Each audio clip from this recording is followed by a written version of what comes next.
উনি যে আহমদ ইবনে হাম্বল এটা চিনে নাই, থাকতে দেয় না। কি করবে এখন? উনি কাঁথা গুছিয়ে হাদিসের কিতাব নিয়ে কাঁধের মধ্যে ব্যাগ নিয়ে মসজিদ থেকে বেরোয় গেলেন। কি আর করবেন, প্রচন্ড শীত আর কাঁপতেছেন, বুড়ো মানুষ।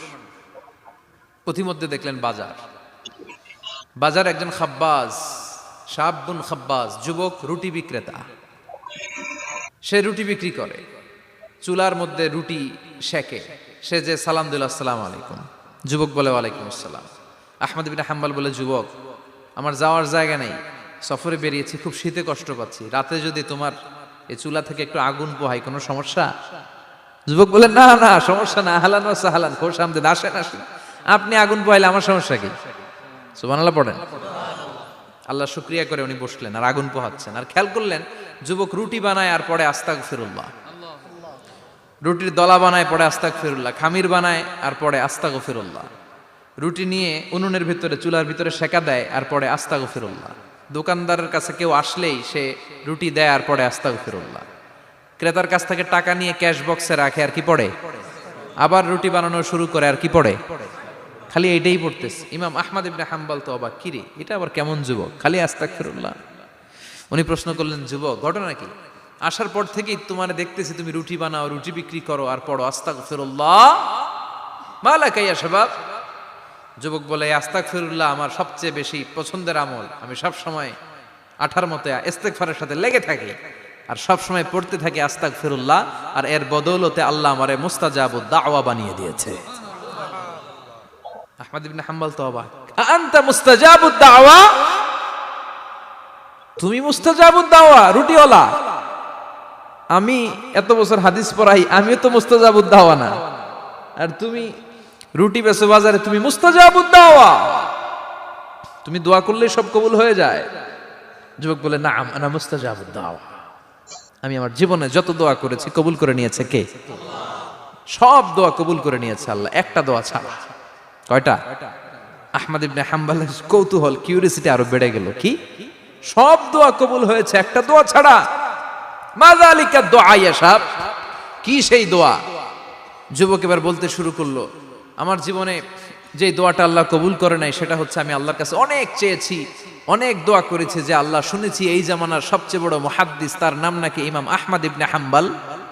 আল্লাহ তোমার কাছে আমার চাওয়া, আমি যেন এই ইমাম আহমদ ইবনে হাম্বলরে দেখে মরতে পারি, আমি যেন ইমাম আহমদ ইবনে হাম্বলের হাতে হাত রেখে মুসাফা করতে পারি আর তার কপালে একটা চুমু এঁকে দিতে পারি। আহমদ ইবনে হাম্বল আবেগপ্রবণ হয়ে গেলেন, চোখের পানি ছেড়ে দিলেন, বললেন, যুবক তোমার এই দোয়াটাও কবুল হয়ে গিয়েছে। আহমদ ইবনে হাম্বলের দেখার সাক্ষাৎ পাওয়ার জন্য আহমদ ইবনে হাম্বলের বাড়িতে তোমার যাওয়ার দরকার নাই, আহমদ ইবনে হাম্বল তোমার দরবারে ছুটে এসেছে। আনা আহমদ ইবনে হাম্বল মুহাদ্দিসুদ দাহর, আমি নিজেই আহমদ ইবনে হাম্বল। যুবক চোখের পানি ছেড়ে দেয়, আহমদ ইবনে হাম্বল চোখের পানি ছেড়ে দেয়। যুবক চিৎকার মেরে ইমাম আহমদ ইবনে হাম্বলকে জড়িয়ে ধরে, হাতে হাত রেখে মুসাফা করে, কপালের মধ্যে চুমু খায় আর আল্লাহর শুকরিয়া করে বলে, ও ইমাম, আসলে এই দোয়াটাও আল্লাহ আজকে কবুল করে নিল। বিশ্বাস হয়? সবসময় ইস্তেগফার পড়লে আপনার দোয়াগুলোর এইভাবে কবুল করে নিবে কে? এই পাঁচটা জিনিস পাবেন সবসময় যদি ইস্তেগফারের সাথে লেগে থাকেন। রাজি আছেন তো? এজন্য বিশ্বনবী সব সময় নামাজে সালাম ফিরানোর পরে পড়তেন আস্তাগফিরুল্লাহ। কি পড়তেন? 3 বার পড়তেন আস্তাগফিরুল্লাহ, আস্তাগফিরুল্লাহ, আস্তাগফিরুল্লাহ। পড়তে রাজি আছেন? ইস্তেগফারের অনেকগুলো আলফাজ আছে, সবচেয়ে ছোট ইস্তেগফার হচ্ছে এটা, আস্তাগফিরুল্লাহ, আস্তাগফিরুল্লাহ। আরো আছে আস্তাগফিরুল্লাহ আল্লাযী লা ইলাহা ইল্লা হুয়াল হাইয়ুল কাইয়্যুম ওয়া আতুবু ইলাইহি।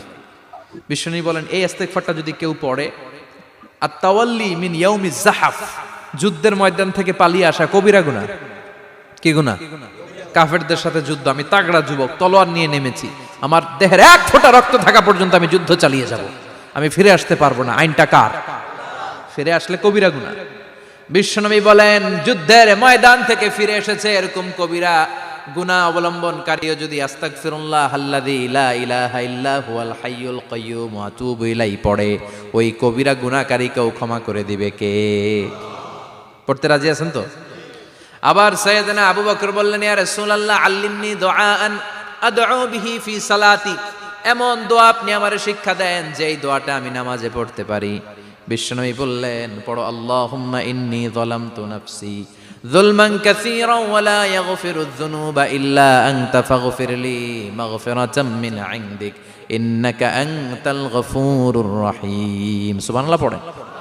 এটাও ইস্তেগফার। আমরা এটার বলে দোয়া মাসুরা, সালাম ফেরানোর আগে পড়ি না? যেখানেই ক্ষমা চাওয়ার কথা আছে ওইটারই কি বলে? ইস্তেগফার। আল্লাহুম্মা ইন্নী যালামতু নাফসি, আল্লাহ জুলুম করেছি, যুলমান কাসীরা, অনেক জুলুম। ওয়ালা ইয়াগফিরুয যুনুবা ইল্লা আনতা, তুমি ছাড়া এই গুনাহ ক্ষমা করার তো কেউ নাই। ফাগফিরলি মাগফিরাতাম মিন ইনদিক, তোমার দয়ায় আমারে ক্ষমা করে দাও। ইন্নাকা আনতাল গফুরুর রহিম, তুমি হলা ক্ষমাশীল। ঠিক কি না? এটাও ইস্তেগফার, এটাও পড়বেন। আর এই সব ইস্তেগফারের শ্রেষ্ঠ ইস্তেগফারের নাম সাইয়্যিদুল ইস্তেগফার। যত ইস্তেগফার হতে পারে এর মধ্যে সবচেয়ে শ্রেষ্ঠতম ইস্তেগফার নাম কি? কথা কন। বুখারীর বর্ণনা, শাদ্দাদ ইবনে আউস রাদিয়াল্লাহু তাআলা আনহু বর্ণনা করেন, এই সাইয়্যিদুল ইস্তেগফার দিনের বেলা যে পড়বে ওই দিনে মারা গেলে সে জান্নাতি। এই সাইয়্যিদুল ইস্তেগফার রাতের বেলা যে পড়বে ওই রাতে যদি ইন্তেকাল হয় ওই লোকটা জান্নাতি। মুখস্থ আছে না? কার কার মুখস্থ হাত তুলেন। মাশাআল্লাহ, তাবারাকাল্লাহ, মাশাআল্লাহ, মাশাআল্লাহ।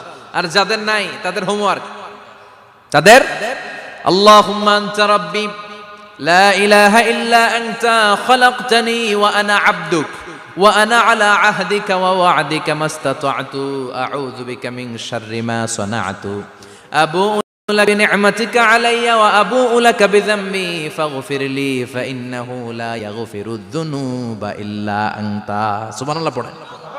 আজকে রাতে পড়ছেন, মারা গেলে জান্নাতি। চিল্লায় পড়েন না আল্লাহু আকবার।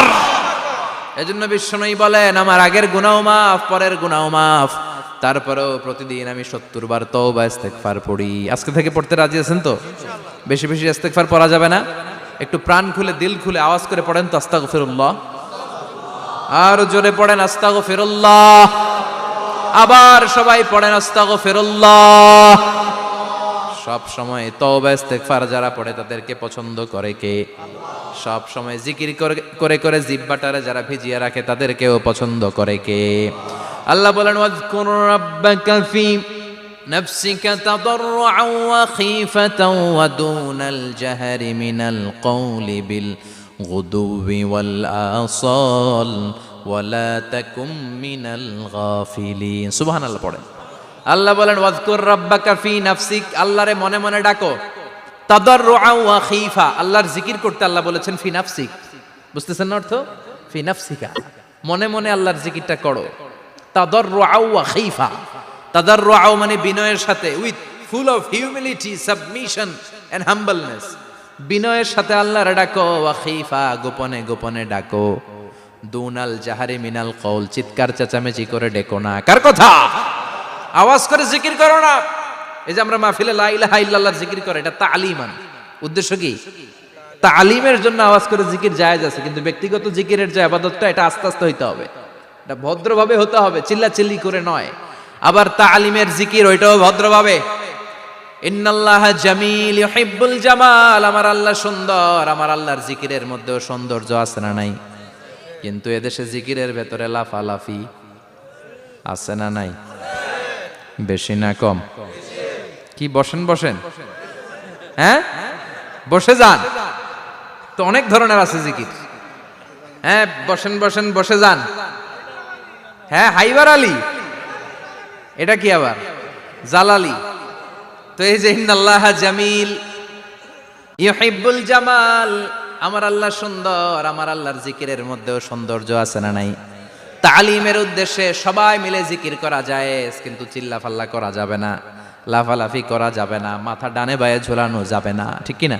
কিন্তু লাফালাফির জিকির আছে না নাই? লাফাইতে লাফাইতে